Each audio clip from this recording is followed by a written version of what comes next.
विमल पोलो जोबा केसरी, हर पल मनाओ केसरी त्योहार। पंकज जी, आपसे शुरू कर रहा हूं। पंकज जी, क्या आप अभी भी अपनी भविष्यवाणी पर, असेसमेंट पर कायम है? क्या कल बिहार में महागठबंधन की सरकार आने वाली है क्या? पंकज जी, देखिए, जो मैंने आपसे कहा था मानक जी, मैं उस पर अभी भी इसलिए अडिग हूं कि जो जमीनी माहौल है वो महागठबंधन के पक्ष में है। और जैसा मैंने आपसे कहा शुरू से कि महागठबंधन ने एनडीए पर बढ़त बनाकर रखी हुई है। पहले चरण के मतदान के बाद ये और स्पष्ट हो गया था। दूसरे चरण के मतदान में उसकी अनवरतता हमको देखने को मिली। इसलिए मेरा मानना है कि महागठबंधन अभी भी, मैं कहता हूं कि कम से कम 128 सीटों पर जीत हासिल करने वाला है। अब इनमें से अगर कुछ सीटें कम होती हैं तो जितनी भी सीटें कम होंगी उनके पीछे अन्यान्य कारण होंगे। जब मैं अन्यान्य कारण कहता हूं तो मैं खाली तकनीक की तरफ इशारा नहीं कर रहा। मैं निर्वाचन आयोग द्वारा मतदाता सूचियों में जो कुछ किया गया है उसकी तरफ इशारा नहीं कर रहा।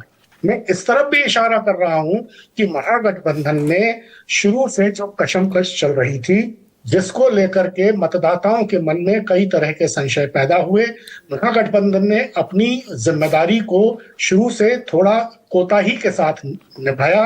और जैसा मैंने आपको बताया कि राष्ट्रीय जनता दल ने कांग्रेस के साथ टिकट बंटवारे में नाइंसाफी की, तो ये सब कारण भी उसमें शामिल होंगे।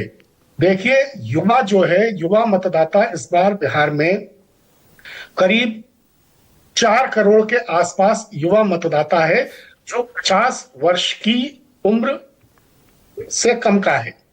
और 50 वर्ष की उम्र से जो बड़े मतदाता हैं वो है करीब 2.5 करोड़। इन 50 वर्ष की उम्र से बड़े मतदाताओं ने लालू प्रसाद का राज देखा है 15 साल का। बाकी जो 4-4.25 करोड़ युवा मतदाता हैं, इन्होंने लालू का राज नहीं देखा। तो ये युवा मतदाता महागठबंधन के पक्ष में ज्यादा वोट कर सकते हैं। लेकिन जो 2.25 करोड़ मतदाता हैं जिन्होंने लालू का राज देखा, जो 50 साल से उम्र के ऊपर के हैं, वो राष्ट्रीय जनता दल की सरकार कितनी लाना पाएंगे, कितनी नहीं लाना चाहेंगे, ये एक बहुत बड़ा मुद्दा है। मैं जब कहता हूं कि अच्छा पंकज जी, एक सेकंड, एक चीज और देखिए। अब जब कल नतीजे आ ही रहे हैं तो आज मैंने ये सवाल इसलिए भी रखा है, तेजस्वी ने आखिर किसे घुमाया फोन? मतलब ये सांकेतिक है, हमें तो पता है, वो जैसा बताया गया है कि सारे उम्मीदवारों को फोन किया है, लेकिन क्या तेजस्वी यादव ने किसी और को भी फोन किया होगा पंकज जी? और ये सवाल मैं इसलिए कर रहा हूं क्योंकि देखिए, कुछ एग्जिट पोल बता रहे हैं कि मामला बड़ा कांटे का है, करीबी मुकाबला है। क्या आपको लगता है अगर कल चुनाव नतीजे फंस गए तो रीअलाइनमेंट की कोई संभावना है क्या पंकज जी? प्लान बी तो जरूर देखिए हर पार्टी बनाती है, जरूर बनाती है और बनाना चाहिए, और रीअलाइनमेंट की संभावनाएं हर वक्त रहती है।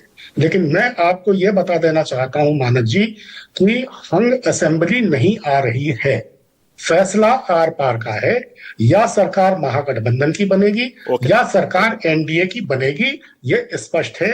कोई हंग असेंबली का या फंसने वाला मामला मुझे नजर नहीं आ रहा। ठीक है, ओके। राजकिशोर तिवारी, मैं रीअलाइनमेंट पे चाह रहा हूं आपकी राय। चलिए मान लीजिए कि, देखिए वैसे तो ज्यादातर एग्जिट पोल कह रहे हैं एनडीए की सरकार आ रही। एक सिचुएशन ये मान लीजिए कि सारे गलत हो गए, क्योंकि ऐसा हुआ है पहले भी। अगर फंस गया चुनाव तो रीअलाइनमेंट हो सकता है क्या? कौन कौन सी पार्टियां हैं जो पाला बदल सकती हैं? नहीं, अब ये सवाल सबसे महत्वपूर्ण है कि मतलब किस तरीके का मतलब वर्डिक्ट आता है। हंग में भी मतलब अगर थोड़ा बहुत फर्क होता है तब तो स्वाभाविक रूप से आप मानकर चलिए कि एनडीए को बहुत ज्यादा दिक्कत नहीं होगी। ओके, सकता है। जैसे उधर से कौन आ सकता है? उधर से कौन आ सकता है? सनाफ मल्ला तो कोई इशू ही नहीं है, वो तो तुरंत आ जाएंगे। और बाकी जो कांग्रेस है, कांग्रेस और लेफ्ट वाले कभी नहीं आएंगे। नहीं आएंगे, लेकिन वो कांग्रेस ही नहीं रहेंगे तो अच्छा अच्छा सवाल ही है ना, वो कांग्रेसी नहीं रहेंगे तो क्या, उनको कौन रोक रहा है? वो ये मतलब पंकज जी भी जानते हैं। हाँ, पंकज जी की वजह से इस बात से मैं बिल्कुल सहमत हूं